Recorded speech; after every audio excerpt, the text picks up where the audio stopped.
good evening, or good morning, wherever you are in the world. I'm Michelle Tam, and I'm moderating the 6th Google Hangout session of the 6th International Women's Day edition of our Read for Pixels campaign. Through Read for Pixels, the Pixel Project is collaborating with 14 award-winning best-selling women writers to raise awareness about violence against women and to raise funds for the Pixel Project to keep our efforts to end violence against women alive and kicking, as well as help us reveal the first mystery celebrity male role model portrait in our Celebrity Male Role Model Pixel Reveal campaign. We'll be telling you more about the Read for Pixels fundraiser, which has lots and lots of exclusive author goodies a little later in the session. And you can find out about the Pixel Project. Just visit thepixelproject.net. We have a very special guest, a live discussion and Q&A session with the fabulous Caroline Kepnes. Caroline is the best-selling author of You, Hidden Bodies, and Providence. She has worked as a pop culture journalist for Entertainment Weekly and a TV writer on Seventh Heaven. The Secret Life of the American Teenager. The Lifetime TV series You is based on her first book and is currently a smash hit on Netflix worldwide. The second season follows the sequel, Hidden Bodies. Originally from Cape Cod, Massachusetts, she now writes full-time and lives in Los Angeles. Her next book is forthcoming from Random House. Caroline has also generously donated some exclusive treats to the stash of author goodies, including the Chills and Thrills book bundle featuring one hardback edition of Providence, one TV tie-in paperback edition of You, and one paperback edition of Hidden Bodies. There are 3 sets of this exclusive bundle, and all books will be signed and personalized by Caroline for donors. They are available for US donors only. There's also one 30-minute one-to-one Skype call with Caroline, during which you can chat with her about her books, writing, TV series, etc. There are only a limited number of these special treats. In fact, one of Caroline's book bundles has been snapped up by Bridget Hudax, who donated a cool $75 to us. Thank you so much, Bridget. So if you're interested, stay tuned as we'll be sharing the fundraising page details later on so that you can go donate to get it, because once someone steps it up, it's gone. We've raised $1,335 towards our $5,000 goal so far, so please give generously. All funds go towards the Pixel Project's work to help end violence against women. And if you're watching this session on YouTube right now, you will also be able to ask Caroline questions live. Just make sure you're logged into your YouTube account so that you can type your questions into the chat box to the right of the YouTube screen. And Regina, who is today's producer and chat box moderator, will relay them to me to read out to Caroline to answer. And now, over to Caroline. Welcome to Read for Pixels, Caroline. Thank you, Michelle. Hi, it's good to be here. Caroline is going to read the 8th chapter of You. So this is a content warning for anyone who may have experienced stalking, as well as for strong language. So if you want to head off for a cup of coffee or something for 10 minutes, we'll see you then. All right, over to you, Caroline. Thank you, Michelle. And here we go with chapter 8 of You. I hope that most people at this point in time realize that Prince is one of the great poets of our time. I didn't say songwriter, I said poet. Prince is the closest thing we have to E.E. Cummings, and people are so stupid because they don't come in here and buy books of Prince poems. It's been 7 hours and 15 days since you took your love away. That is one of the greatest first lines of a poem in all time for a number of reasons, particularly because of the reversal of hours and days. A non-poetic person would cite days and hours. A poet is different. A poet transforms the world with such small hands. You haven't written back to me yet, Beck. You have forwarded my email to Kana and Lynn. You have giggled over photo booth pictures of the 3 of you, Kana, Lynn, us, and exchanged dozens of idiotic emails about nothing.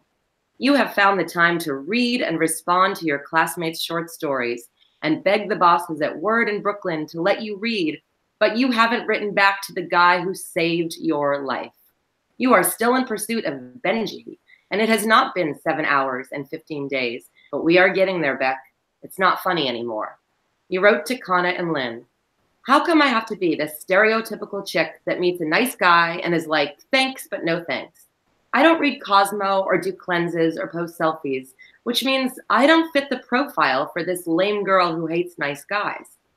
I mean, Benji is married to his business, and this guy is the total opposite, works at a business, you know? Also, rooftop at the Y's on Friday? Connor wrote back first. Beck, is this the guy you met at KGB? Why, maybe. And this tells me that you meet too many guys. You have this hunger for strangers. That's why you read Craigslist casual encounters. No, you don't have casual encounters, thank Christ. But at the same time, you treat life like a giant fucking casual encounter, wasting time with Benji, with random guys from places like KGB. Lynn wrote back too. They got shrinks on campus that can answer that question, girl. Smiley face. Also, KGB guy was super cute. Also, why, yes, unless maybe Upper East Side for a change. Just a thought. These girls don't know about our Italian Dan Brown and the extent of your crush on me because you don't tell them. And finally, in the middle of the night, after 5 hours and 8 days, you write back to me. How about happy hour on Thursday? I wait 3 hours and 1 day to write back to you.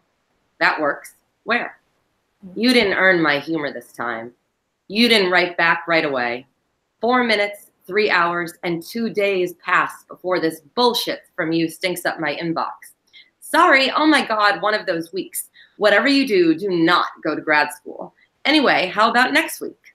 Like Prince, I have a poetic nature, and I know how to shift my perspective. Driving you into my arms isn't working out, clearly. You are scattered, and you flirt, and you crack phones, and you don't delete anything. And you use your period to get extensions at school. And a lot of your emails have more creative vitality than your stories. And you're talking to like 9 dudes on 9 different sites. You flirt with everything. Do you realize how much crap you have in your shopping basket at anthropology.com? Price back. You need to learn some decision-making skills. And in the meantime, I see that you are sick. Sick like your father was. You're hooked on Benji. And I can't get you off Benji until I know about Benji, which takes all of about 35 seconds.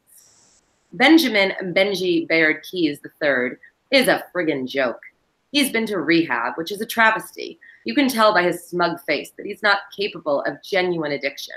He owns an organic club soda company that symbolizes everything bad about right now. His business is called Home Soda, a superior alternative to commonplace club soda because, quote, while a club is exclusive, a home is the most exclusive place in the world. You can get into a club if you pay a cover. The same cannot be said of a home. Ugh. Beck, you can't tell me that you buy into this. Not really.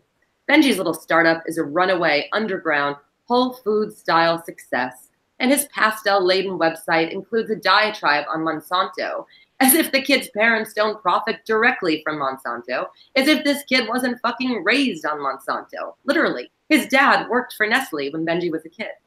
And yet Benji rants. A photo essay, otherwise known as a fucking slideshow, reveals that Benji came up with Home Soda while he was camping with friends on Nantucket.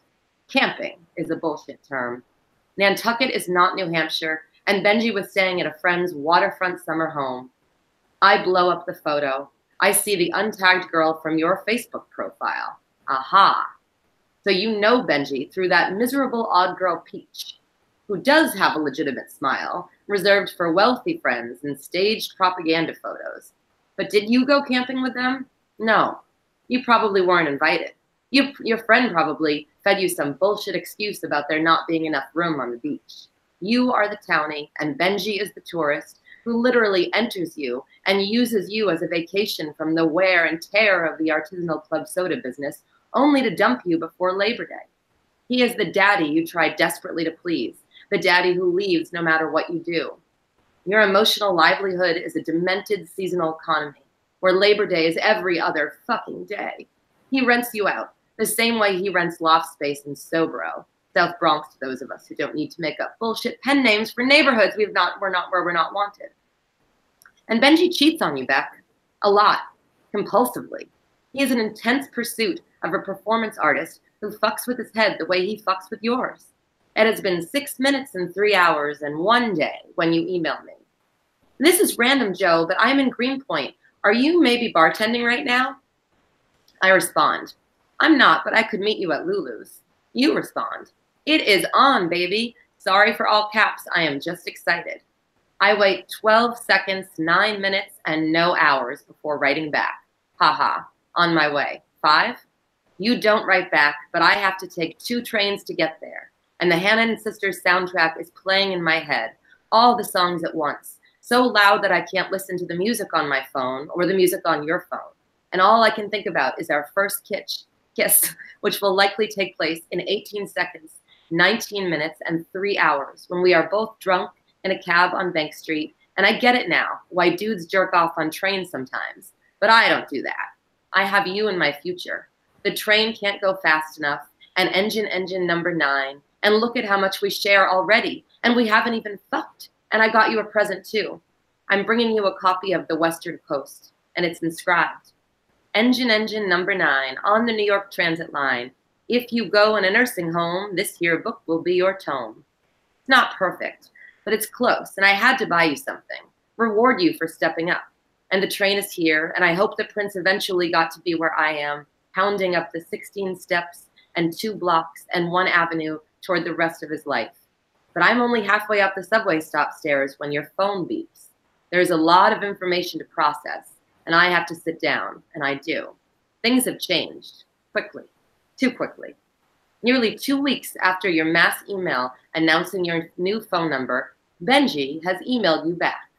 Hi. And you wrote back to him, come over. And he wrote back, smiley face. And then you emailed me. I had to go to a school thing, reschedule for next week. Sorry. And then Benji wrote to you, give me an hour, work thing came up. And you wrote back to him, smiley face.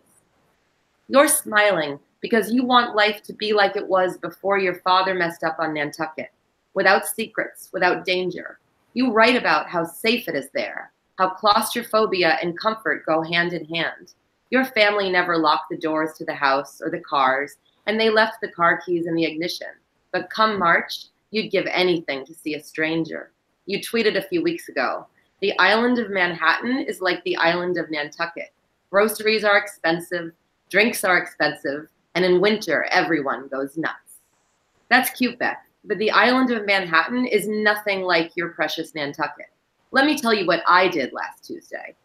On the island of Manhattan, you have to lock your shit up, or some streetwise guy like me might just stop by a friggin' club soda factory for a tour on a Tuesday when he knows the boss isn't around. Special thanks to Benji's Twitter feed. And excuse himself to go to the bathroom and bypass the bathroom for Benji's office, which is unlocked, and bypass the rest of the club soda tour for a private tour of Benji's computer, which is also unlocked, and learn that Benji keeps a calendar with links to Lots of Monica's performance schedule. She's on today, live doodling at a converted fire station in Astoria. Bite me. As a verified fan of hers on all social media platforms, oh, the things I do for you, Beck.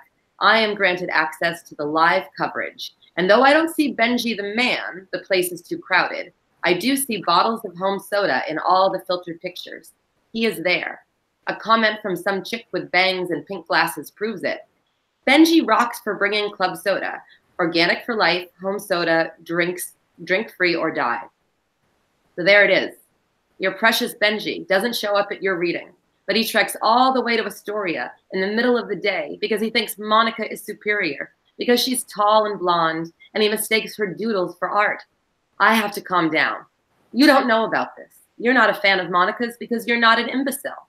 But you need to know, and I can't get out of that bloated factory fast enough. I need to save you. I am the kind of guy who prepares for emergencies like this. So I already have an email account called herzognanathaniel@gmail.com. You don't do your research, so you don't know that Nathan Herzog is the food critic at Vulture's new Eat section, who sucks the tit of pretentious beasts like Benji and his home soda. I read the guy's stuff. I am not impressed, but Benji kisses his ass, tweeting his reviews in a flagrant effort to get his own puff piece on the site. And over at the exhilarating news blog on homesoda.com, quote-unquote fans of Benji's pussy water grumble incessantly about why home soda has yet to be featured on Vulture, until now. Obviously, I use my new email account to impersonate food fuckwad Nathan Herzog. And soon Benji will receive an email from Nathan Herzog, who just sipped the most fantastic club soda of his life and realizes he is late to the party, but remains desperate to meet Benji. He writes, "Is there any way you could meet me now? There's a bookstore on the Lower East Side, Mooney Rare and Used, and it's a great place to start. There's a cafe downstairs. Nobody knows about it. Sincerely, N." It only takes Benji nanoseconds to reply. "Absolutely, Nathan. I'm flattered, and I'm en route." I don't respond. Kind of an asshole, says en route. I am on the subway thinking about you when I realize that I have fucked up. Something is missing. The Western Coast, with my signed inscription. I left it on the sidewalk when I took a minute to recover after realizing you blew me off. And Mr. Mooney was right. I will never be fully capable of running the bookstore. I am not a multitasking businessman at heart. I am a poet, which is why I know that I am 4 stops, 1 transfer, 3 blocks, 2 avenues, and 1 flight of stairs away from stopping at my apartment to pick up some treats for Benji. I text Curtis, "No need to come in today. I got it covered." He writes back, "Sweet." I round the corner and see Benji yanking on the door to the shop, and I caught him too, even better. I smile broad. I own this fuck. I'll just keep going. Thank you for reading from you, Caroline, which explores, as per described in your website, how vulnerable we all are to stalking and manipulation, especially in today's hyper-connected world. And You has recently become a hit series on Netflix with a 2nd season on the way. Congratulations! Thank you. Both the book and the TV adaptation are very timely in this era of #MeToo, as the story focuses on the ongoing debate about the link between toxic masculinity and violence against women, which includes stalking and dating violence. The way your anti-hero Joe Goldberg groomed Beck has sparked intense and ongoing discussions and awareness about stalking, misogyny, and male violence, with some domestic violence and stalking survivors feeling that it is cathartic reading, while others point out that the book and adaptation run the risk of making a stalker a sympathetic character. So, when you wrote You, was it a deliberate choice on your part to take on the issue of toxic masculinity and the violence, pain, and havoc it brings, including violence against women? I wanted to understand how this guy gets through the day and how his mind works and why we don't always recognize these people when we meet them. And just, I can't say it enough of how they get through the day. Like the mystery to me was, how does someone constantly feel that everything they do is justified? And even reading just now, I'm reminded of, oh yes, he's always rewriting everything to make himself the hero, to constantly identify as better than. Because if someone else is a jerk and he thinks he's less than a jerk, even as he's committing all these crimes. I liked that head spinning because for me as a woman, I know I've jumped through hoops to try and figure out why I like someone at times and why my friends do. And to me, it was this exercise of getting into that head and seeing what goes on in there. Very interesting. On that note, in the acknowledgement section of your novel You, Joe Goldberg is thanked for demanding to be heard. Could you elaborate on that? How his voice was shaped in your mind out onto the page? Yeah, reading is so compulsive for me, and so is writing. So for me, like with this book, when I started writing, it was and realizing kind of like when the Prince came into it, when I realized, oh, this guy likes music, he's going to be quoting lyrics, he's going to be creating the soundtrack for everything that he does. And it's a lot of music that I love, and that was very addictive. And on 2 levels, where it's a lot of music that I love, and it's also like, oh my God, like we all have little ways of doing this because we've been so many movies that we watch do this, where if you take the music away, things look a little different. That's true. For me, it's like it's an addiction that feeds itself, where the more I wrote, the more addicted I felt, and the more compulsive it was to just keep going. Got it. As a character, Joe and his treatment of Beck and view on women and relationships have split readers and viewers into roughly 2 camps. Some have pointed out just how realistic, and thus chilling, it is to have this peek into the mind of an abuser, while others have defended his actions as romantic. Did you expect Joe to have such a polarizing effect on the audience? And how do you think this reflects the way society today views domestic violence?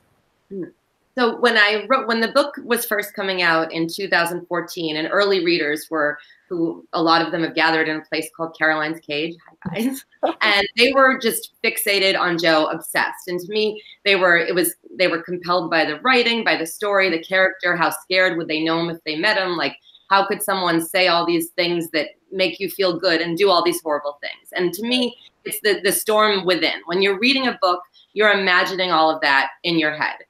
Then the show comes along, and Penn Badgley is a fantastic actor and inherent, like, there's a lot of compassion.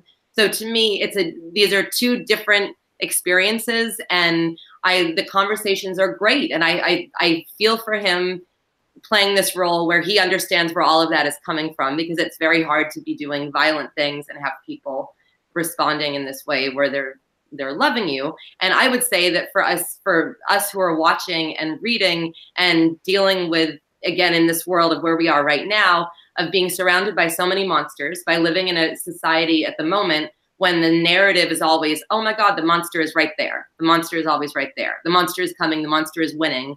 It's quite something, the timing. And it is.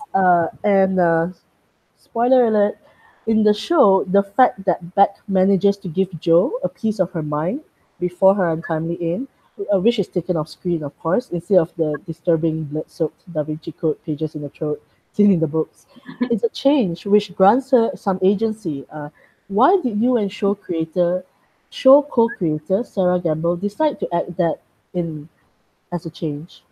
I think in this visual medium, where it was part of the same decision to show scenes where we're not with Joe. Like, for me, the book was a complete writing experiment exercise in going fully into this perspective. And that includes all of his biases. And he's very judgmental, as we say, and he's very opinionated.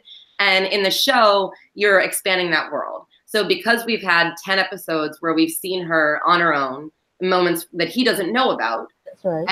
And to me, I thought that was a good decision to show. Like, I understood in that context where we want to hear from her at the end. You know, it's such a different medium that way.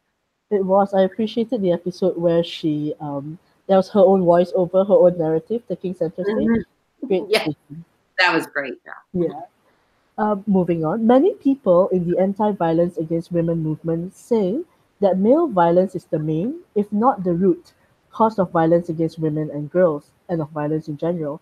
How do you think stories like yours, like You, Hidden Bodies, Providence, can help move this conversation forward in a constructive way? Well, I think one lesson that I think we all hear from when we're children is to be careful of hurting people's feelings. And since I was aware that, like, oh, if you make a boy cry, it's a bad thing. And then comes the fear that, like, it can never be said enough that women, they always say women are afraid of being murdered, men are afraid of being laughed at. So I think stories like this help us. I mean, here we are talking about it, and here is a conversation out there about these issues. And it's scary but important to me to have stories where we see someone that we relate to who is in perfect grappling. And it's not about I don't want to give away spoilers, but to me, it's about the struggle being an ongoing one to figure out how to deal with our emotions and how to deal with a lifetime of being told to be afraid of upsetting a man on the most basic level. And that's what got me writing this. I'm like, because that's what would keep me engaged with this character of, like, oh no, people keep upsetting him. And why does the conversation seem to go that way, where you hear, like, oh, well, she was terrible to him, she upset him, and see how that responsibility is shifted onto the woman. And that's something that will always fascinate me, and, you know, always be making me want to tell stories. You have an absolute knack for dialogue. Just the way these characters talk to one another is fascinating. Thank you. Okay. That's impulsive. That gets edited down a lot because I could just... Your female protagonists, including Guinevere Beck, Chloe Sayers, and Love Quinn, are complex female characters who are intelligent, talented, and flawed. Who or what inspired you to create Beck, Chloe, and Love? I think, you know, because as women, we're also always told to be communicative, and we, you know, everyone knows that we tend to say more than men. That's what fascinates me about social media, and where all of these women in one way or another are grappling with it. Because to me, when it started to get bigger and bigger, and I resisted texting in the beginning because I was like, no, I'm a voice person. I need to speak to someone on the phone. I will never send a text. Like, how horrible! No emotion. No, the punctuation is not there. And well, sure enough, soon I started texting. But to me, this culture of communication and compassion is really unique for women to deal with, when already we're naturally not all of us, and not to generalize. I mean, I think there are men like this too, but when we have all of this communication that simply didn't exist years ago, all of these female characters to me are born out of some anxiety that I see out there of women dealing with how much to say, how much not to say, and and the daily question of it. Yep. It's a lot of emotional labor. It's almost as if, hey, here's another medium to understand and and the way that it shapes a moment into a moment to be captured and not to be experienced. But like, okay, this thing is happening. Like, how am I going to present this? Who am I going to tell about this? To me, it's brains in overdrive and hearts in overdrive in ways that really interest me when it comes to these female characters. Like, someone like Beck is a compulsive communicator, and she is one way. And I think in real life, we all have different sides of our personality, and you're one way with one friend, another way. But when Jo is in her phone, judging that, which to me is a natural human behavior, to be a little bit this way with one friend, a little bit that way with another, and twisting it into this betrayal as if he's true north. So with her, that was part of the draw. And yeah, Chloe, I think, is an investigator who doesn't know how to wonder and can't. And I think it's how it's changed breakups, where it used to be someone could drift away. And both friend breakups and romantic breakups, no one drifts anymore. And here we have these devices that, That's right. And you're right in that Chloe is an investigator. That jingle she heard to lead her on that journey, it was quite some productive work there. Let's talk about the genre. The mystery, suspense, and thriller genre has its share of female stereotypes and tropes, ranging from being fridged as the victim to motivate the male character to being the psychopath themselves. How do you work around or subvert such stereotypes to create female characters who have agency in dealing with the world around them, including situations that involve sexism, misogyny, and violence against women and girls? Whoa. Well, so I'll just go I haven't talked about Love a lot from Hidden Body, so I'll talk about her, where I wanted Jo, after dealing with someone who was younger and compulsively social, to deal with someone who's a little older and more grounded. And I wanted this person, of course, to be flawed, because that, it's part of one of those tropes of the girl being ridiculously perfect is something that always drives me nuts and everything. Because so for me, Love, I gave her a brother, a twin, 40, and the idea that he's always been trouble for her, and that it's in her DNA, both like literally and socially, to protect him, to cover for him, but beyond that, to love him, to forgive him. So what happens with a woman who kind of grew up as an enabler, as a forgiving person, and has also been rewarded for that in many levels, made to feel like, oh, her name is Love. Like, what is love? It's generosity. It's the end. It's all we need. But how does that person find independence and happiness if they're, without even knowing it, like, this is why she's drawn to Jo, because she's unknowingly going to be attracted to someone who is looking for that exact thing, which is a very dangerous way to be. It's how I think a lot of women who are very generous often get caught in that position of taking care of someone, of trying to fix someone, because it's a behavior. When you do it in a home situation, it's sweet and loving. But when you take that out into the world, it can lead to not the best places. So to me, you give someone agency by, like, in this most sincere way, letting them live their life. And I don't think a lot about like what I want to happen. I think about what this person's life is like and what it's like inside of their head, and why they might do what feels like an achievement to them. Like, Love does something for Jo that I think a lot of people would find horrifying, but that's her way of like making a decision to do something that she's done that she wasn't happy about, but in this situation, she's happy about what she's doing. Yes, that. So finding that what it means for that individual woman to. Yes. It's a very empathetic act, almost this, imagining what drives someone to do that horrible thing. Took me by surprise, quite the twist. We have a question from an audience member, and I'll read it to you now. From Sam L. In creating this character study of sorts, were there at times when you felt Joe's raging sense of self-entitlement was justified? I mean, in little moments, I would agree with him. Like when he's dealing with someone, I always say that Joe thinks of himself not as a serial killer, because that's a phrase that came to me when I finished writing, and people were like, "Oh, a serial killer," or people would say, and I'm like, he just thinks that he met a lot of bad people. And of course, when you're doing the work and you're living in that head every day, there are moments of like being in it and thinking, "Oh, that peach is just terrible to him." So of course, those are the moments. And then overall, I know that he's in the wrong, but I think that that's what people also relate to, because when you feel that you're dealing with someone who's against you and terrible to you, and you feel justified in thinking some of the thoughts that you feel. So this is just a heightened version of our inner lives and those moments when we lean into the worst part of ourselves, that martyr part that feels like the victim. Thank you. That was a great response. Now, moving on, as a genre, thrillers, be they action thrillers or psychological thrillers, seem to be very male dominated, with female characters always being the victims or the damsel in distress. This language is echoed in the TV adaptation of You, where Joe likens back to a victim who needs saving from her, in his view, predatory best friend, Peach Salinger. Do you think this is changing as more women like yourself start writing in the genre?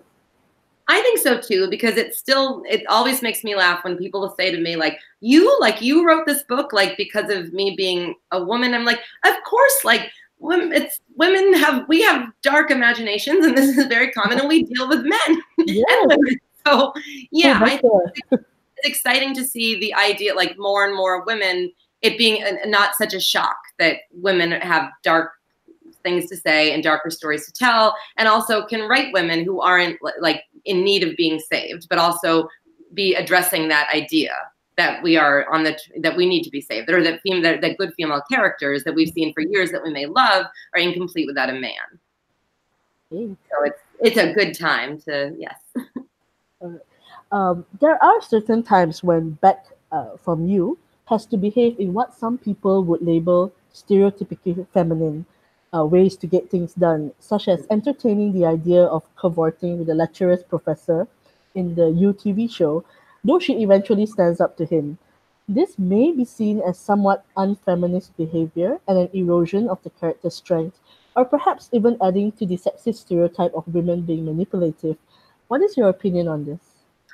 So that was something they introduced in the show that I loved, because to me, that was her. She was under genuine stress. Like, what I like is that she had financial problems. She needed that job. This is the reality. And there's that she truly didn't have a net to fall back on and anyone else to turn to. So she did solve it in her own way. And I think that for her particular story and her background, that was an extremely feminist moment of her seizing control, and and also taking a risk. I think that's part of in the book. What I was interested in was that, what a time when you're in your early 20s and you're figuring things out and you're experimenting with different personality styles and all of that and who you're going to be. What an awful time to have someone watching you 24/7 and judging every little thing. Like, I think very few people would seem completely figured out and together. So I like that was a moment for her, a real growth moment of feeling like she did something. Yeah, that's a great point because, like you mentioned earlier,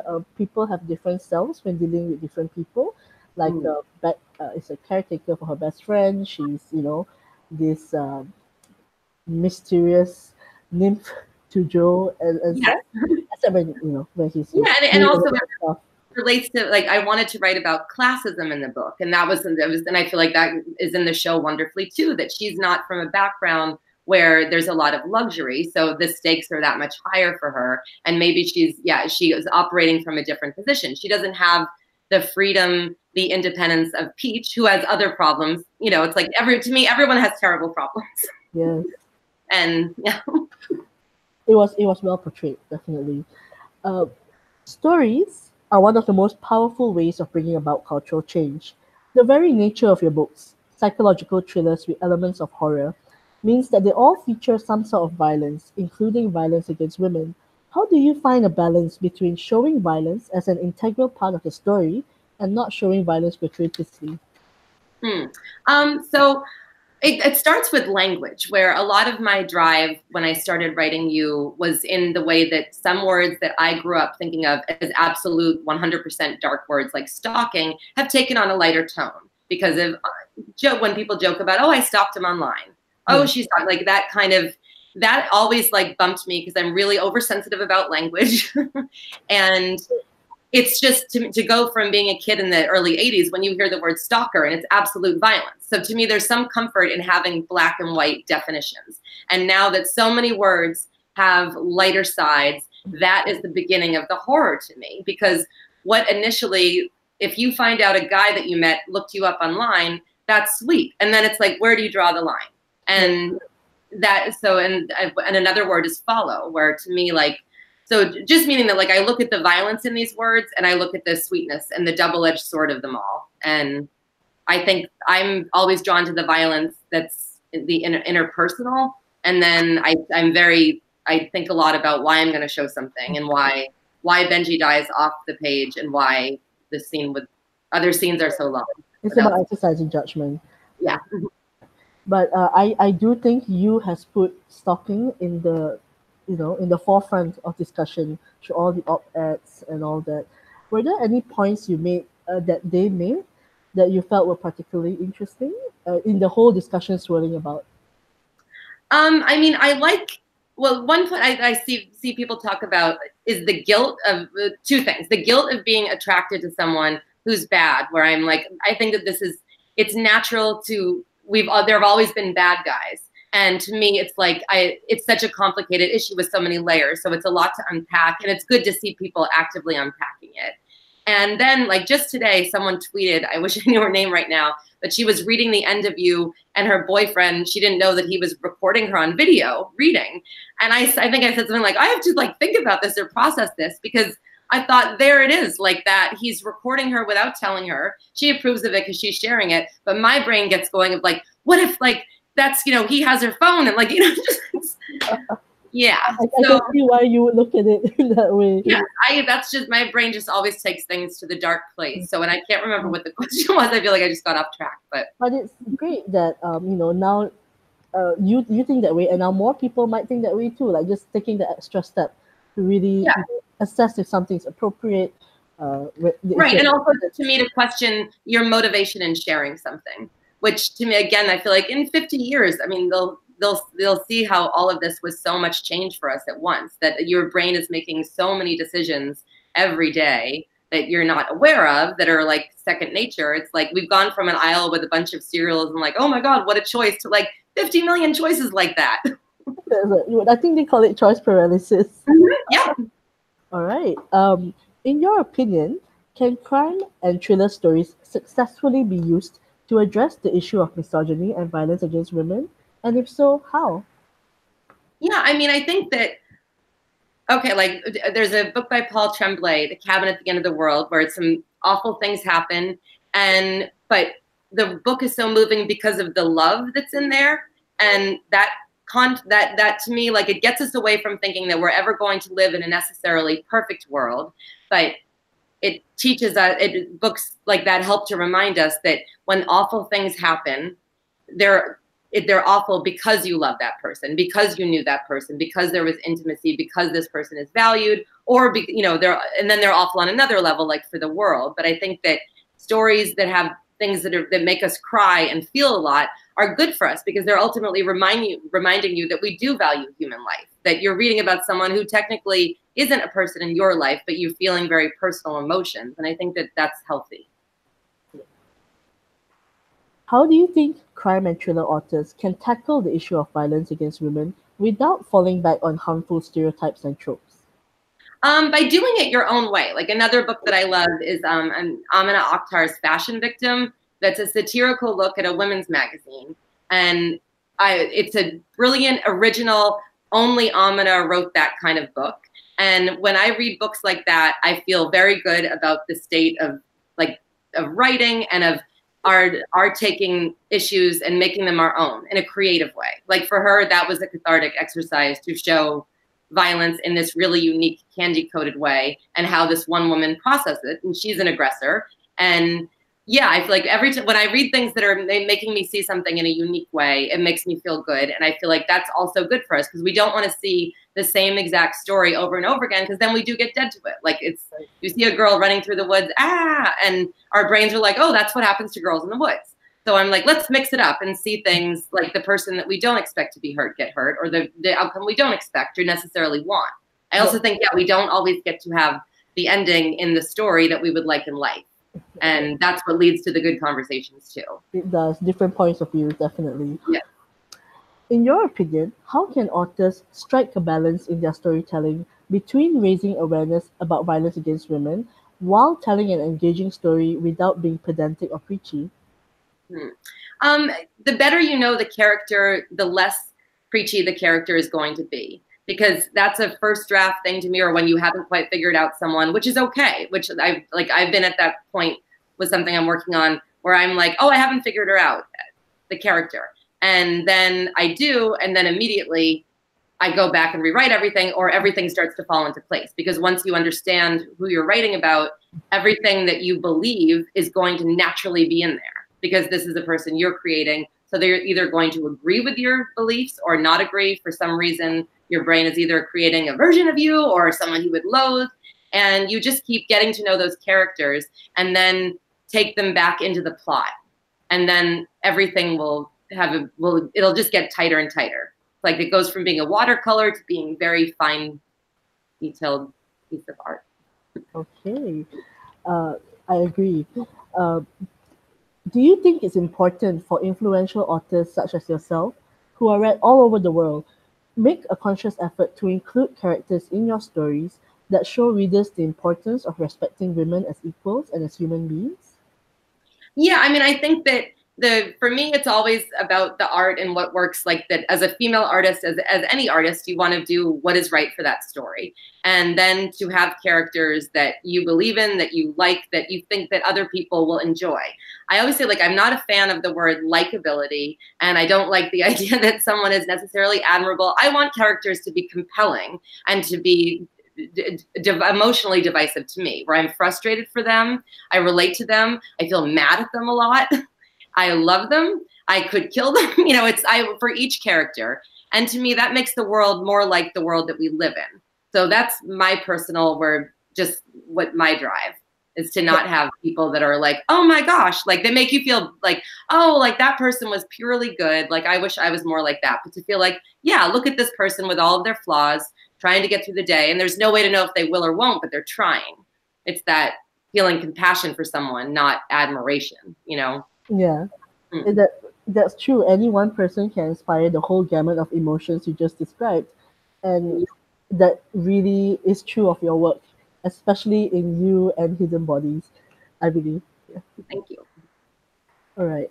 You have been so very incredibly supportive of our Read for Pixels campaign and our anti-violence against women work as a whole. Could you share with us why do you support the Pixel Project and the cause to end violence against women? It's because it's not going away. It's here. It's an issue. It's so important to me to keep advocating for these issues because they don't change, and it can never be said enough. And especially in these loud, crowded times where there's hyper communication and we are all seeing so much like violence online, whether in like written communication or opinions that we're aware of, things that you would never know. In addition to the news cycle and the exposure, it's all the more reason. Like we're all human at heart. And to me, there's never been a more important time to be reminded that we have inequalities that need to be fixed and dealt with on a daily, constant basis. So I agree. We've just had the Women's March worldwide, and it was amazing to see all the very many different causes and that still need to be fought for. yes, Everywhere. yeah, no, we're not. It's never going to be done. That's the way I look at it. Like it's got to just keep growing and be ongoing. Agreed. In your opinion, how can authors like yourself best support efforts to kick off social change to end violence against women? I don't think there's any one way to do it. For me, like individually, I communicate privately with a lot of people who have dealt with issues that they felt were like in my work that they wanted to reach out to me. And I've had help conversations that way and pointed people toward other books or people that might be of help to them. Then I think in every individual's life, like, it's what you're comfortable with doing. Like, when I do have time, and I think everyone just finds their own speed and do what feels right for you. And then you're doing right by yourself and the issue. And this will be our final question, Caroline. One of the reasons violence against women exists is gender inequality. So these are two sub-questions.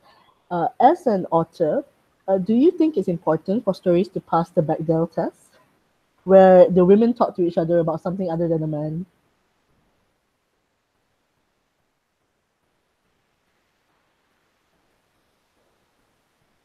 Oh, you're back. Okay, it went away for a second. All right, let me repeat that. This will be the final question. One of the reasons violence against women exists is gender inequality. Do you think there will ever be a time when there will be complete equality between the genders? Oh my God. Do you have 6 hours? Yes.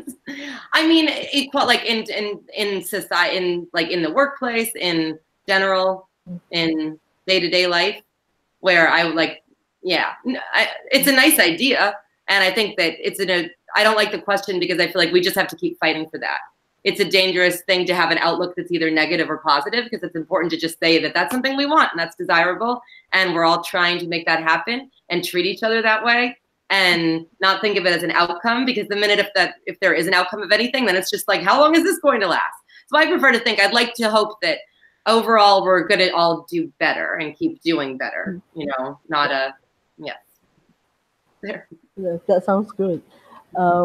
Thank you so much for answering that, Caroline. And thank you everyone for attending this. And thank you so much for sharing your time with us as well. I will put myself back on screen now to talk about. Thank you, Michelle. Yeah, thank you so much. Caroline has also generously donated some exclusive treats to the stash of author goodies, including the first perk, the Chills and Trills book bundle, featuring one hardback edition of Providence, one TV tie-in paperback edition of You, and one paperback edition of Hidden Bodies. There are 2 sets of this exclusive bundle currently available, as one of the sets has already been snapped up. All books will be signed and personalized by Caroline for donors. Thanks again, Caroline. They are also available for US donors only.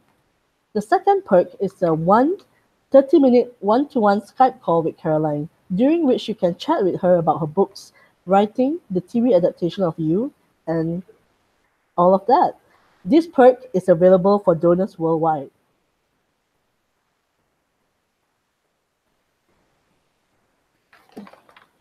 There are also plenty more author goodies available from authors including Tananarive Due, Mary Sangiovanni, Alison Goodman, Elma Alexander, and more. New goodies will be released every week throughout March, so please give generously to help us reach it. All funds go towards keeping the Pixel Project's anti-violence against women work alive. You can donate to get these goodies on RallyUp at bit.ly/R4P RallyUp IWD 2019. And if you want to learn more about Read for Pixels, go to bit.ly/Read for Pixels. To find out more about violence against women and what you can do about it, visit the Pixel Project's website at www.thepixelproject.net. And once again, to find out more about the Celebrity Male Role Model Pixel Reveal campaign, please visit reveal.thepixelproject.net to learn more about it, and please do donate generously to help us reveal pixels and raise the $1 million for the cause. Thank you. And before we go, Caroline, do you have any announcements to share? Not right now, but soon, I hope. All right. Thank you so much. And have a good day or good night wherever you are in the world. I'm in Cape Cod, Massachusetts, and you too. Thank you so much, Michelle. This was great. Yes, thank you so much. Thank you.